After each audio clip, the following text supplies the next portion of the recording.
I have tried to learn two instruments in my life when I was younger.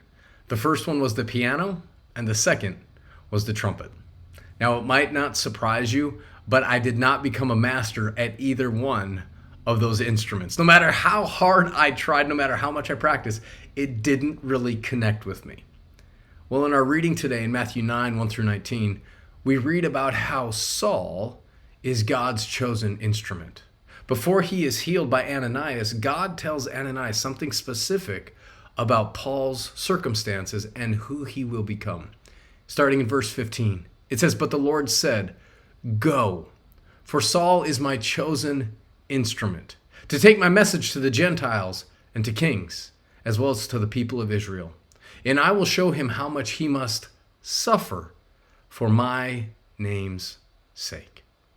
An instrument by itself cannot produce anything. But when you put a musician behind that instrument, amazing things can be created. Here the Holy Spirit is saying, I am going to do a work in Saul's life, and he is going to be my chosen instrument.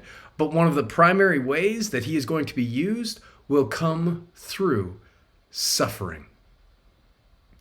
Now, many of us don't like to face the fact that we might have to suffer in this life. But if suffering is the primary way where God is going to use us to make sweet music for his kingdom, we need to be willing to embrace it. Which brings us to our question for today.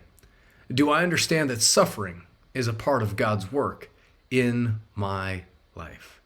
When we face suffering, sometimes we think that we are being punished or God doesn't love us.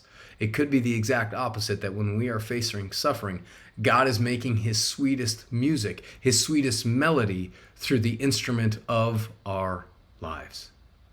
Embrace where Jesus has you today and listen for the sweet music that he is producing in your life. You are loved to love others. Thanks for joining me. I will see you tomorrow.